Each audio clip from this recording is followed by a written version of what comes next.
Assalamualaikum warahmatullahi wabarakatuh. A'udzu billahi minasy syaithanir rajim. Bismillahirrahmanirrahim. Alhamdulillahi rabbil alamin. Wassalatu wassalamu ala nabiyyina Muhammadin wa ala alihi wa ashabihi ajma'in. Amma ba'du. Sahabat muslim rahimakumullah, dalam kesempatan kali ini kami ingin mengajak kepada seluruh sahabat muslim untuk mempelajari bagaimana cara mendeteksi penyakit dalam diri kita atau kerabat kita. Mendeteksinya maksudnya apakah ini penyakit medis yang perlu dibawa ke dokter, ataukah penyakit non medis yang harus diselesaikan dengan spiritual dan doa. Nah, sahabat muslim, marilah kita ikuti cara-caranya. Apabila kita merasakan sakit atau keluarga kita, bahkan orang lain pun,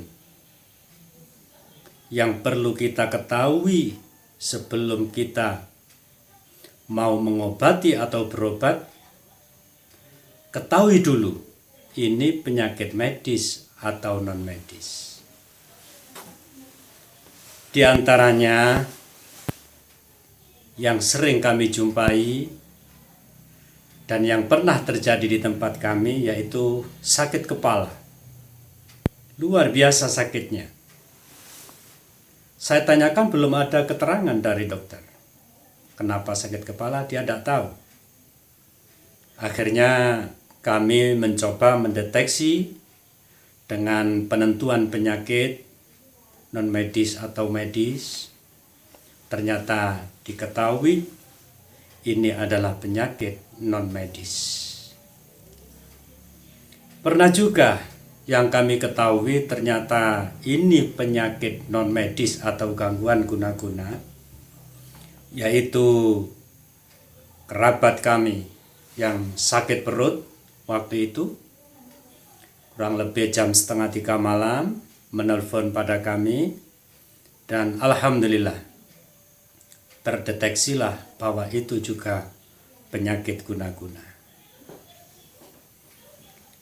Pernah lagi yaitu tetangga di kampung sebelah yang merasakan perutnya tidak nyaman, perasaan berdebar-debar, selalu pusing, dan ternyata sama. Ini gangguan non medis atau gangguan guna-guna sejenis santet. Dan masih banyak yang lain. Nah, apabila di dalam keluarga kita terjadi rasa sakit seperti tadi umpamanya, cara mendeteksinya, yang pertama, siapkan dulu garam 1 gelas belimbing ya. Siapkan dulu garam 1 gelas belimbing. Cara mendeteksi ini. Nah, lalu garam ini tolong dibacakan surat Al-Fatihah 1 kali. Qul huwallahu ahad 1 kali. Qul a'udzu birabbil falaq 1 kali. Qul a'udzu birabbin nas 1 kali. Dan terakhir ayat kursi 3 kali. Siapapun ini yang membaca, tidak harus Anda. Misalnya tetangga atau mungkin anak-anak, boleh. Jadi siapapun boleh membacanya pada garam ini. Nah, setelah garam ini dibacakan ayat-ayat tadi, segera ambil 1/4 kaleng air mendidih. Ambil separuh garam atau setengah gelas dari garam tadi, jadi asalnya 1 gelas. Ambil setengahnya dulu, masukkan pada kaleng yang panas berisi air panas tadi. Larutkan dengan baca bismillah lebih baik. Setelah larut, air kan panas. Kasih air dingin sampai sekiranya tangan Anda mampu masuk ke dalam air. Kalau masih belum mampu, tambah lagi air yang dingin sampai tangan mampu. Nah, setelah tangan mampu masuk ke dalamnya,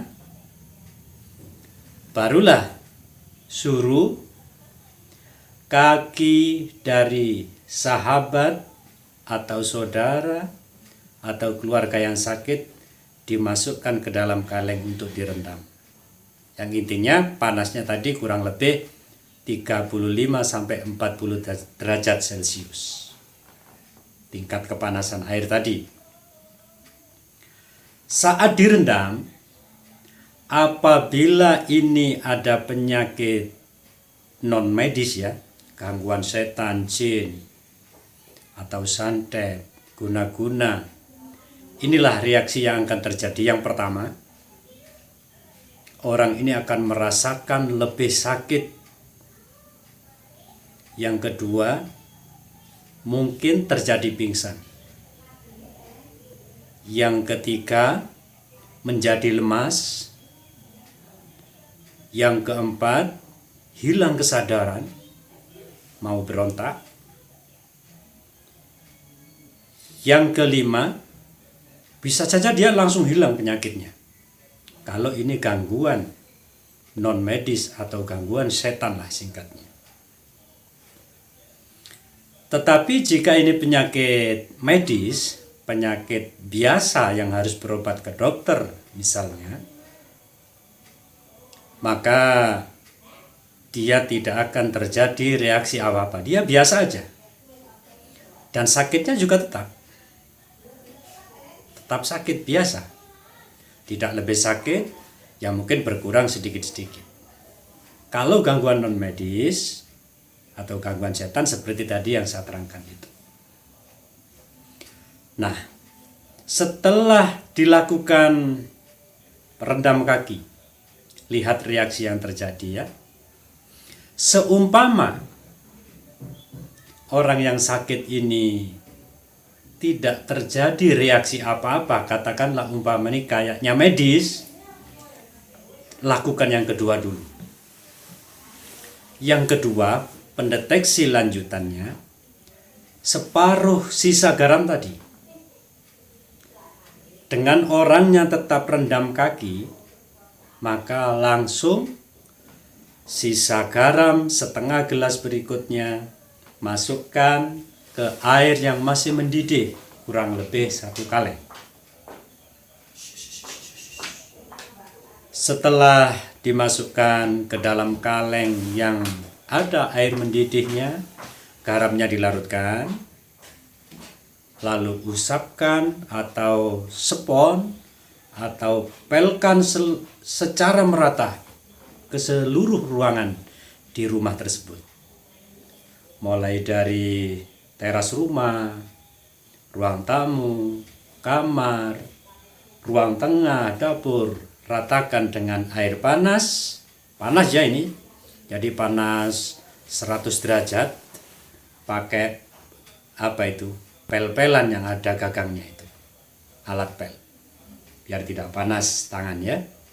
Ratakan ke seluruh rumah. Sedangkan si pasien tadi, orang yang sakit harus tetap rendam kaki. Lihat reaksinya. Kalau dia tetap biasa, saat Anda mengepel seluruh rumah atau diratakan dengan air garam yang panas, dia tidak beraksi apa-apa, berarti ini nyata-nyata penyakit medis dan harus dibawa ke dokter. Nah, tapi sebaliknya, apabila terjadi reaksi seperti yang saya terangkan tadi, mungkin pingsan, lebih sakit, hilang kesadaran, penyakitnya langsung lenyap, atau mungkin dia tidak tahan dengan situasi di rumah ini dan mau berontak, itu tanda-tanda gangguan non-medis atau gangguan-gangguan setan atau guna-guna dan lain sebagainya. Nah, dengan mengetahui dua gejala ini tadi, kita bisa menentukan ini penyakit medis atau non-medis. Kalau memang ada gejala non-medis, maka bawalah orang yang sakit ini mengarah pada spiritual doa, diruqyah, minta tolong sama kiai, dan lain sebagainya. Atau bila penyakitnya medis, segeralah dibawa ke dokter atau dibawa ke rumah sakit. Nah, sebelum berakhir saya kasih catatan, cara ini bila dilakukan 100% aman, tidak ada efek samping bagi yang melakukannya. Jangan berpikir kalau kita mencoba mengobati orang yang sedang sakit, terkena santet, kena jin dengan cara yang saya ajarkan tadi, terus Anda kena efeknya. Tidak, itu tidak benar. Karena Anda hanya menjalankan apa yang disabdakan oleh Nabi. Kalau ada gejala non-medis, gangguan jin setan, lakukan dengan memberikan garam dan air panas yang disertai bacaan ayat suci Al-Quran. Tidak ada masalah. Nah, sahabat muslim yang berbahagia, sebenarnya kalau memang penyakit tadi itu adalah gangguan non-medis, lakukanlah pendeteksian seperti tadi berulang-ulang sampai 7 hari. Insya Allah oleh Allah diberi kesembuhan. Tapi bila penyakit medis, segeralah bawa ke dokter. Dan apabila memang itu non-medis dan Anda belum paham untuk melakukan, sahabat muslim bisa komen di bawah YouTube. Insya Allah kami bisa jelaskan lebih lanjut, dan mungkin juga kami bisa membantu dari jarak jauh. Sebab pengobatan penyakit non-medis di tempat kami, jauh dekat itu tidak ada bedanya. Semuanya sama. Demikian, semoga hal ini bisa memberikan manfaat kepada seluruh sahabat muslim dimanapun Anda berada. Kurang lebihnya mohon maaf. Wassalamualaikum warahmatullahi wabarakatuh.